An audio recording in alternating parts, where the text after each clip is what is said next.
Graça e paz. Graça e paz, irmãos e irmãs em Cristo Jesus. Sei que é muita responsabilidade estar nesse púlpito, onde passaram pastores que foram muito abençoados nesse presbitério. E hoje, estar diante do meu professor na faculdade é um caso sério. É um caso sério.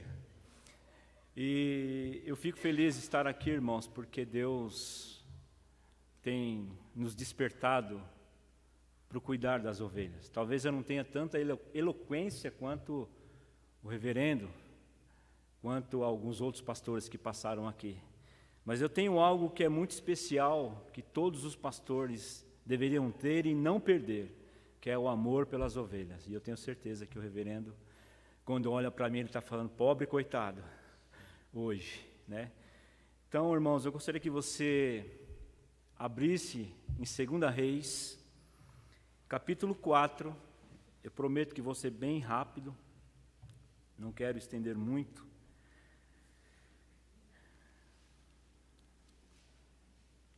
2 Reis, capítulo 4, do verso 1 ao 7, conforme foi um título passado para o pastor, não é por falta de vasos que as bênçãos vão cessar. E nós vamos entender isso em 3 momentos do livro de Reis. Primeiro nós vamos ver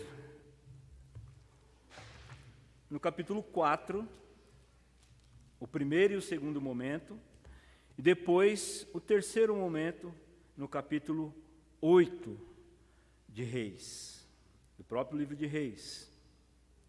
E é certo que sobre esse tema de bênçãos temporã, que o pastor vem desenvolvendo ao longo do mês, não é possível dissecar esse assunto de tal forma a dizer, não há nada a mais ser dito sobre isso. Quanto mais a gente vasculha, mais a gente vai, quanto mais a gente pesquisa, mais a gente vai achando caminhos para podermos dizer que nós somos abençoados, tanto antecipadamente, como ele tem costumado dizer nas suas ministrações, como tardiamente também, né? E nós vamos refletir sobre isso. E o texto no qual nós estamos baseados é esse, 2 Reis, capítulo 4, do verso 1 ao 7, que vamos ler aqui. Uma mulher das mulheres dos filhos dos profetas clamou a Eliseu, dizendo, teu servo, meu marido, é morto, e tu sabes que teu servo era temeroso ao Senhor, e veio o credor para tomar-se 2 filhos meus por servos. E Eliseu lhe disse, que te farei eu? Declara-me o que tens em casa. E ela disse, tua serva nenhuma coisa tem em casa, a não ser uma botija de azeite. E ele lhe disse, vai e pede para ti vasos emprestados de todos os teus vizinhos, vasos vazios e não poucos, muitos. Entra logo e fecha a porta atrás de ti e atrás teus filhos e deita em todos os vasos e em estando um cheio põe-o na parte. E partiu-se a mulher e fechou a porta atrás de si e atrás seus filhos. E eles lhe traziam os vasos, e ela deitava do azeite. Enquanto os vasos foram cheios, disse a um filho seu, traze-me ainda outro vaso. E ele disse, não há mais vasos. Então cessou o azeite. Veio ela logo e contou ao homem de Deus, o qual disse, vai e vende o azeite, e paga os teus credores, e tu e teus filhos vivei do que restar. Glórias a Deus. Um segundo momento, irmãos, dessa reflexão, está nessa história do próprio Eliseu, você deve conhecer muito bem, de Eliseu e a sunamita. O texto diz assim no verso 8: certo dia passou Eliseu por Sunem, onde se achava uma mulher rica, a qual a constrangeu a comer pão. Daí todas as vezes que passava por lá, entrava para comer. Ela disse a seu marido: vejo que este passa sempre por nós e é santo homem de Deus.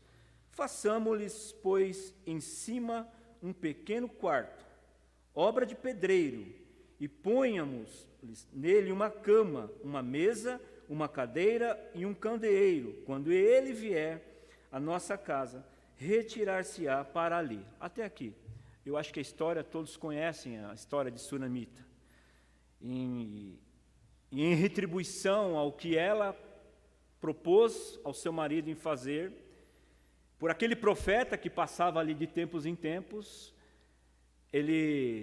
ela recebeu uma bênção, que é o filho. Nesses diálogos que os dois vão fazendo, eles chegaram à conclusão de que a bênção que servia para ela naquele momento, porque ela era uma mulher de posses, ela queria ter um filho, e ela não podia, porque seu marido já era velho. Irmãos, dentre todas as formas que nos posicionamos diante de Deus, em qualquer que seja a situação, temos a oração como meio em que entendemos ser o meio de comunicação com Deus, nosso Senhor. E podemos dizer que desta forma, plantamos no coração de Deus nossas sementes, ou seja, as nossas petições. Sempre que buscamos a face de Deus, pedimos algo para nós ou para outros, às vezes recebemos logo, e às vezes há demora. Isso nos faz pensar na maneira que eram esperadas as bênçãos no Antigo Testamento, relacionadas às promessas que Deus fazia ao povo escolhido para que cumprissem os mandamentos que Ele deixou para eles. Quando nós falamos de cumprir algo, é um negócio complicado para nós, porque nós nos vemos envolvidos em alguma coisa e precisamos cumprir determinada coisa. Como já foi muito lido nesse mês aqui, esse texto em Deuteronômio 11, versículo 13 e 14, eu fiz uma observação, porque o texto vai falar da chuva inicial e da chuva tardia, mas antes, no versículo 13 de Deuteronômio 11, ele fala dessa forma: e será que se obedecerdes cuidadosamente meus mandamentos, que eu vos prescrevo hoje, amando ao Senhor, vosso Deus, e servindo com todo o vosso coração e com toda a vossa alma. Versículo 14 agora. Eu darei a chuva da vossa terra em seu tempo, a inicial e a tardia, e colherás teu grão, teu vinho e teu azeite. Aqui nesse verso 14 nós encontramos 3 características de um plantio. Quem foi da roça, como o pastor já pregou e já falou sobre isso, nós encontramos 3 características. O tempo, não é? O tempo desse plantio, como precisa ser. E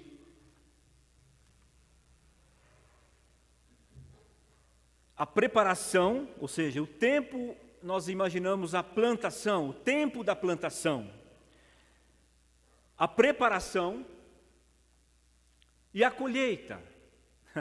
Nós estamos falando de bênçãos. Então, a minha ideia principal nesse momento é nós dizermos em que tempo nós estamos vivendo como plantação, porque somos, como a parábola do semeador diz, que o semeador saiu a semear e encontrou vários tipos de terras. Então nós que somos salvos em Cristo Jesus, nós vamos nos colocar logo em qual tipo de terra? A terra boa, que absorve, que deixa germinar a palavra e crescer, e assim produzir os frutos adequados para nós, que somos cristãos. A preparação, que tem tudo a ver com essa chuva antecipada, e a colheita, que vem depois da chuva tardia. Então, essa chuva, como já foi bem dito, que traduzido aqui no hebraico, morer ou iorer, indicando as chuvas precoces, a chuva temporã, que cai no outono, especialmente no final de outubro, prepara o terreno para ser lavrado e semeado. Ela também é responsável por irrigar os campos recém-semeados. Então, presta atenção nesse detalhe que nós estamos levantando aqui. Quando a semente é plantada, vem essa chuva, rega todo o campo, e acontece algo extraordinário nessa semente. Essa semente, a primeira das coisas que vai acontecer com a semente, ela vai apodrecer, ela vai morrer para nascer de novo, não é? E eu faço menção assim, minha reflexão vai até aquela história de Nicodemos, quando ele está num diálogo com Cristo. O que preciso eu, Senhor, para... Jesus fala, é necessário que você nasça de novo. Mas como nascer de novo? Como voltar de novo para o ventre de uma mãe? Ele está dizendo, você precisa morrer para ressurgir em Cristo. Ou seja, você precisa morrer para ressurgir em mim novamente. Glórias a Deus. É a obra da salvação, é a obra da regeneração. E a chuva tardia é a expressão que nós, não sei se tem algum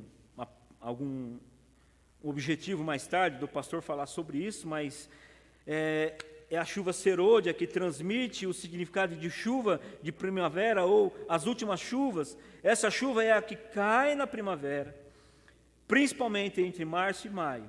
É fundamental para fazer com que o grão cresça e produza uma boa colheita. Então, irmãos, nós vamos pensar nesse sentido da palavra, dos significados. É como eu disse agora há pouco, nós precisamos ter em mente que pedir ao Senhor precisa ser por um bom propósito. Quando oramos ao Senhor e colocamos diante dele as nossas petições, e quando envolve bênçãos, quando nós falamos de bênçãos, nós vamos pensar em todos os campos, financeiros, materiais, físicos e até os espirituais. O campo espiritual é o principal para nós. E é importante nós entendermos isso, porque Tiago ele vai dizer que, quando ele está falando ao povo lá da Ásia, ele está falando assim, olha, vocês pedem, e pedem muito mal, porque quando vocês recebem, vocês não sabem usar o que vocês recebem, porque o que vocês recebem está provocando contendas. Tiago, na sua carta, se eu não me engano, no capítulo 3, ele faz menção dessa chuva, dessa bênção, e ele está dizendo que as guerras, as contendas surgem porque as pessoas não sabiam utilizar aquilo que recebiam de Deus. E ele fala, vocês pedem e pedem muito mal. Pedi, e não sabeis usufruir daquilo que vocês pedem. Então, queridos, voltando aqui para o nosso texto, Oséias 6, capítulo 3, Oséias 6, versículo 3, nós vamos encontrar no versículo, eu vou ler só a segunda parte, que o versículo começa, prossigamos a conhecer, aí todos vocês, se quiserem acompanhar e buscar aí na sua Bíblia, a segunda parte ele vai dizer assim, ele virá a nós como a chuva da primavera que rega a terra. Oséias está falando de algo que nós recebemos, irmãos, com relação à nossa salvação, e está fazendo menção do Messias, que quando ele vier, ele vai vir como a chuva da primavera, que rega a terra. E olha que coisa maravilhosa, irmãos, nesse texto. Zacarias, lá muitos anos antes de Jesus Cristo ressurgir ou surgir como Salvador da humanidade, Zacarias já está prevendo que quando ele vier, ele vai vir como a chuva, como a chuva, como a chuva. E nós fomos abençoados com essa bênção nos nossos dias, porque somos salvos em Cristo Jesus. E essa é a bênção maior que nós temos que carregar nos nossos corações. Ter a certeza de que nós somos salvos em Jesus Cristo. Essa é a bênção maior das nossas vidas. Nós precisamos carregar. Então a chuva tardia amadurece o grão como a chuva anterior, tendia a frutificar a semente, incluindo todas as bênçãos temporais. Esses novamente sendo tipos de bênçãos espirituais. Chegando aqui então, irmãos, de volta ao texto, eu quero pontuar algumas coisas com você, primeiramente, no texto de 2 Reis, capítulo 4, para fazer menção do título dessa mensagem. Eliseu está diante de uma situação de sofrimento, de uma pessoa que está sofrendo e precisa ser alcançada pela bênção do Senhor. E o texto vai dizer que ela está numa situação vexatória, onde o credor virá levar os seus filhos, porque era o hábito e o costume de quando não se tinha os valores para se pagar ao credor, que se levassem os filhos para que trabalhassem para o credor. Mas vejam como essa situação, nesse texto, nós podemos analisar da seguinte forma. No versículo 2, Eliseu, ele diz assim: declara-me o que tens em casa. E ela disse: tua serva nenhuma coisa tem em casa a não ser uma botija de azeite. E essa história de ter pouco e depois lembrar que o pouco com Deus é muito, é maravilhoso. Nós vamos ver muito isso depois no Novo Testamento, com relação até às pequenas coisas que Jesus se envolveu, como a viúva, né, com sua oferta e tudo mais. Mas aqui não é nesse sentido dela dar a oferta, é algo que ela tem, que Deus vai fazer se multiplicar. E ela não está esperando isso. Ela está achando que esse diálogo com Eliseu é talvez um mero formalismo, onde alguns pastores costumam bater no ombrinho: olha, você vai sair dessa situação, olha, fica tranquilo que isso vai passar. Mas Eliseu faz diferente. Mas ele é profeta. Eliseu era profeta, ele tinha o poder nas mãos de realizar milagres, o poder que vem do alto. Mas o que aquela mulher não esperava é o que ia acontecer com ela. Uma bênção que a tiraria daquela situação de onde ela poderia perder seus filhos. Então Eliseu diz para ela da seguinte forma, no versículo 3: vai e pede para ti vasos emprestados de todos os seus vizinhos, vasos vazios e não poucos. Irmãos, aonde é que está a nossa fé? A nossa fé está firmada num Cristo ressurreto, que realiza milagres e prodígios. Nós cantamos isso hoje aqui, que estamos esperando um milagre, não é? E essa história me enche de alegria. Por quê? Porque Deus, mais uma vez, comprova aquilo que Ele sempre fez para o povo de Israel, sempre tirando o povo de Israel de situações difíceis e abençoando eles de alguma forma.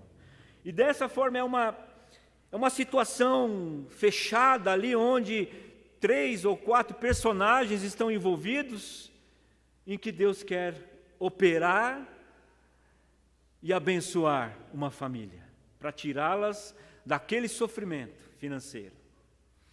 Então Eliseu diz assim: vai, busca os vasos que você puder encontrar. Olha, não traga poucos vasos. Não traga poucos vasos. Traga muitos vasos. Traga bastante vasos. Todo vaso que você encontrar, você traz. Você pode imaginar, irmãos, o tamanho da bênção que essa mulher recebeu. Você pode imaginar isso? Eu não consigo, porque a palavra de Deus não vai dar quantidades aqui de vasos. A palavra não Deus, então, no seu imaginário, você pode pensar quantos vasos você quiser. Você pode pensar quantos vasos foram suficientes para tirar aquela mulher daquela situação. Mas o foco dessa palavra, irmãos, não é em dizer que o azeite parou, porque já era suficiente. Porque pelo texto, eu consigo entender que se tivesse mais vasos, a bênção não cessaria. Se tivesse mais vasos, aquele óleo, aquele azeite que ela estava recebendo, aquela multiplicação que ela estava recebendo, seria muito mais. E isso me faz, irmãos, pensar de como que nós devemos nos planejar para receber as bênçãos do Senhor. Porque às vezes nós levamos a nossa vida de uma forma, trabalhamos, levamos a nossa vida social de uma forma, achando que Deus está lá no céu, olhando para nós, e que nós vamos ser abençoados se nós orarmos e buscarmos. Mas quando o Senhor, Ele coloca a condição de nos abençoar, como eu disse no começo, a oração é a nossa ferramenta para colocarmos as nossas petições no coração de Deus, para mover o coração dEle para nós, nos abençoar. O que eu quero dizer com isso, irmãos, em planejar, como é que nós estamos caminhando e pensando, como é que nós podemos ser abençoados. Eu li o texto de Deuteronômio e existe uma pequena oração que diz que deixa eu pegar o texto, é melhor. Que se obedecerdes cuidadosamente meus mandamentos, que eu vos prescrevo hoje, amando ao Senhor vosso Deus, e servindo-o com todo o vosso coração e com toda a vossa alma. Aí ele entra no verso 14, dizendo, eu darei a chuva da vossa terra em seu tempo. Eu posso dizer para você, se você se prepara, se você está se colocando na presença de Deus, buscando em oração, se você está intimamente ligado com Deus e obedecendo todos os mandamentos que nos são colocados para termos uma vida feliz com Deus, esse é o planejamento, irmãos, para a sua vida, para você alcançar essas bênçãos. Em segundo lugar, queridos, no texto, ainda, o texto de 2 Reis, capítulo 4 e versículo 17, nós vamos encontrar o texto dizendo assim: concebeu a mulher e deu à luz um filho no tempo determinado, quando fez 1 ano, segundo Eliseu, que ele dissera. Queridos, essa mulher, é o segundo ponto aqui, essa mulher, qual que era a bênção que ela precisava para a sua vida? Qual que era a bênção que ela precisava receber para se tornar uma mulher mais feliz? Era ter um filho. E Deus usa Eliseu para dizer para ela, olha, daqui 1 ano eu vou voltar aqui e você vai ter um filho nos seus braços. O texto diz assim. Então, como que é, Osés, esse investimento? Como é que é essa sua reflexão de investir para podermos receber a bênção de Deus? Não é, irmãos, não está relacionado com o dízimo, não está relacionado com a oferta que você traz, está relacionado com o posicionamento que você tem diante de Deus, não é? Com a casa de Deus, com aquilo que você se propõe a fazer a Ele, com aquilo que você tem feito na casa do Senhor e para o reino de Deus. A palavra de Deus diz que buscai primeiro o reino de Deus e todas as coisas vos serão acrescentadas, não é assim que o texto diz? Então, quando nós pensamos em investimento, nós temos que pensar naquilo que nós fazemos, ou seja, naquilo que nós trabalhamos para que o reino do Senhor seja fixado e firmado nesse lugar. E quando nós falamos do reino de Deus, nós abrimos uma porta muito grande, e não é o caso aqui agora. Então essa preparação, esse investimento, depende de cada um de nós. A dedicação que cada um de nós precisa ter na casa do Senhor, diante do pastor, diante do conselho, diante de todos os que estão ao nosso redor. E existem muitas coisas que nós podemos fazer, principalmente para o nosso próximo, que são revertidos em bênçãos para nós, que são revertidos de bênçãos de uma forma que muitas das vezes nós não percebemos. Eu conheço a história de Paul Yong-cho, já ouviu falar, né, pastor? Paul Yong-cho, pastor de uma das maiores igrejas do mundo, lá na Coreia do Sul. E no seu livro, Quarta Dimensão, certa vez ele deu um testemunho dizendo que esse texto que nós falamos de quando nós pedimos e pedimos mal, o Espírito Santo lhe fez entender que ele precisa, é uma característica dele, porque eu não aconselho que ninguém se apegue a ele, né? Porque, como nós sabemos, nós somos bons presbiterianos e no passado foi muito, foi muito criticado pela sua metodologia. Em pouco tempo a sua igreja já tinha mais de 1 milhão de membros, né? Então foi muito criticado, que não é o caso da nossa igreja, que preza muito a palavra. Mas eu lembro do texto que eu li no livro dele, que ele dizia que nós precisávamos, com relação ao que pedimos a Deus, pedir a Deus como se estivéssemos pedindo um filho. Precisamos gerar aquilo que nós estamos pedindo, deixar que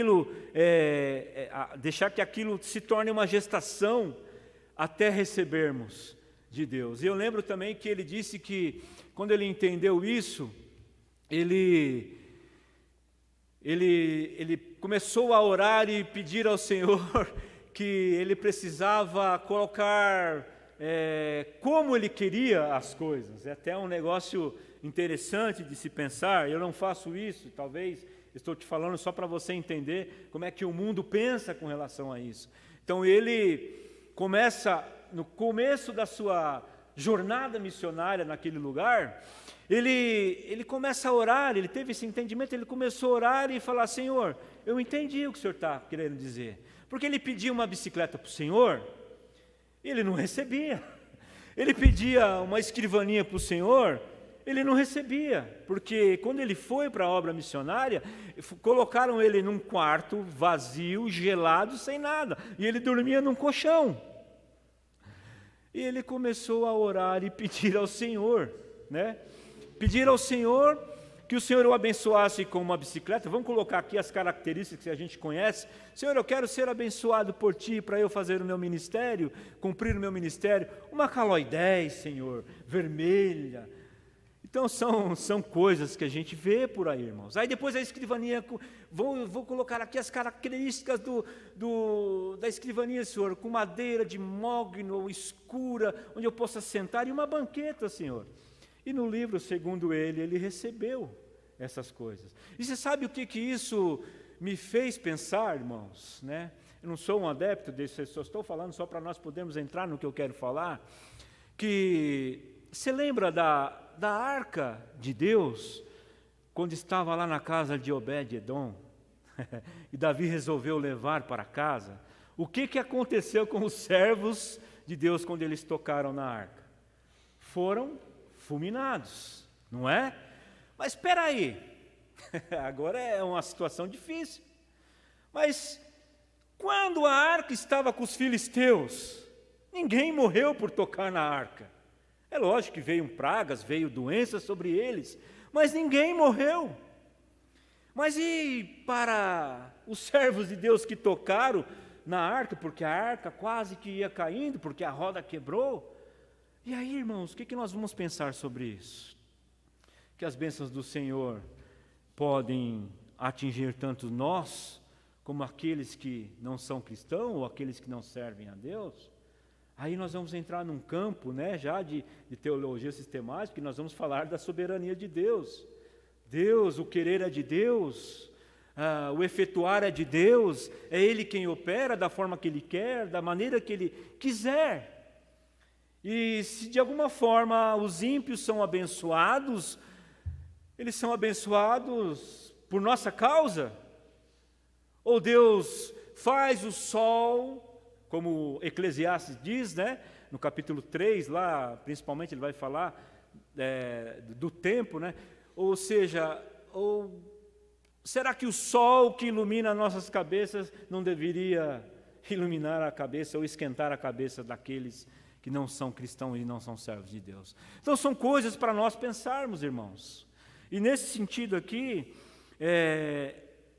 o que nós podemos dizer a respeito disso, do investimento nesse campo, naquilo que nós fazemos na obra de Deus, não é como moeda de barganha, que eu quero dizer, não é como um objeto de troca, não é nada disso.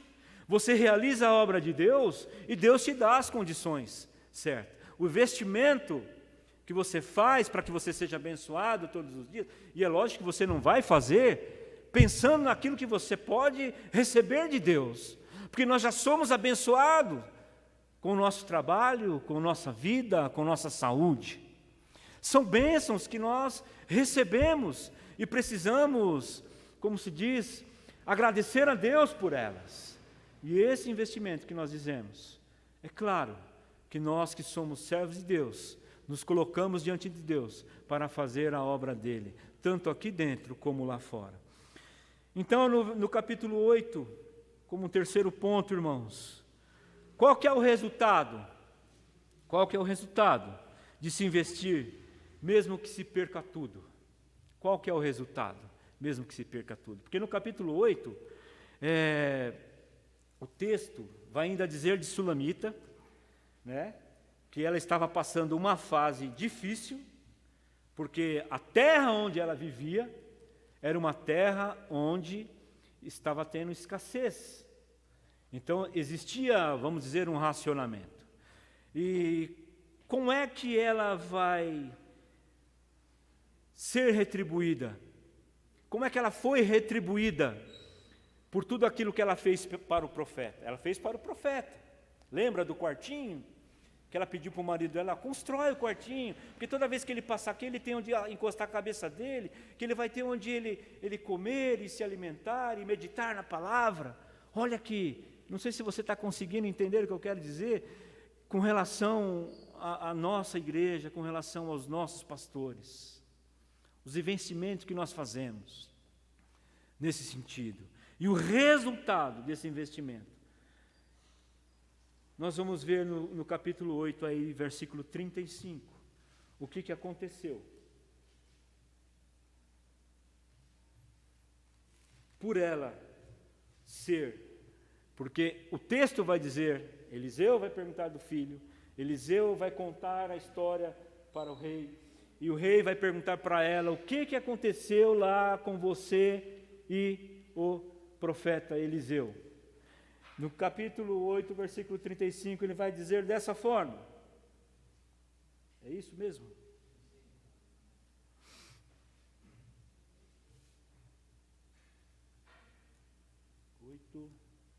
Só um momento. Eu posso ter errado aqui o verso. Isso, verso 5. Me perdoe.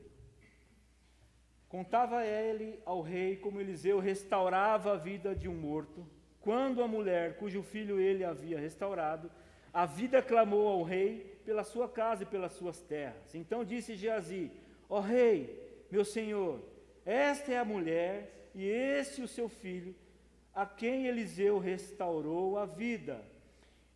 Interrogou o rei a mulher, e ela lhe contou tudo. Então o rei lhe deu um oficial, dizendo: faze restituir-se-lhe tudo quanto era seu, e todas as rendas do campo, desde o dia em que deixou a terra até agora. Então tudo o que ela tinha perdido, por causa daquela escassez que surgiu, que começou naquele lugar, eu creio que por causa daquele investimento que ela fez com relação ao profeta Eliseu, ela foi restituída de tudo o que ela tinha perdido naquele lugar. Então, irmãos, quando nós falamos que a chuva antecipada é a chuva que rega, que prepara, que amolece a terra, fazendo com que a semente plantada apodreça, morra, para que germine como o fruto da terra. É o processo aqui para nossas vidas.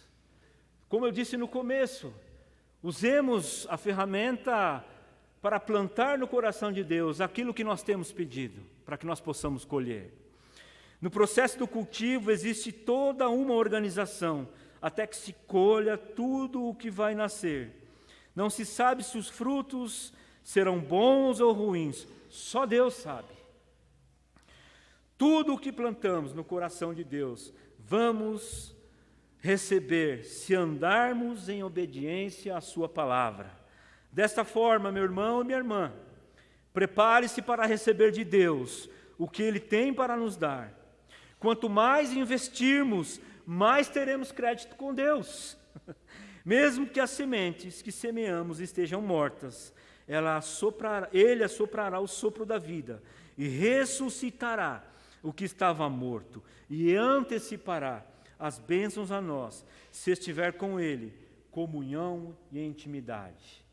É desta forma, irmãos, que eu vejo essa história, uma história maravilhosa, onde Deus usa o profeta Eliseu para abençoar a vida de duas mulheres. Alguns teólogos vão dizer que essa mesma mulher que está sendo abençoada pelas botijas cheias, seja a própria Sulamita. Eu, particularmente, pastor, eu não acredito que sejam situações diferentes, né? Senão já logo no começo Eliseu já estaria usando, porque quando ele começa a falar de Sunamita, é bem claro de quem ele está falando. Então, irmãos, nesse sentido, desta reflexão, quando nós nos posicionamos diante de Deus, nós precisamos ter a intenção, em primeiro lugar, adorar a Deus.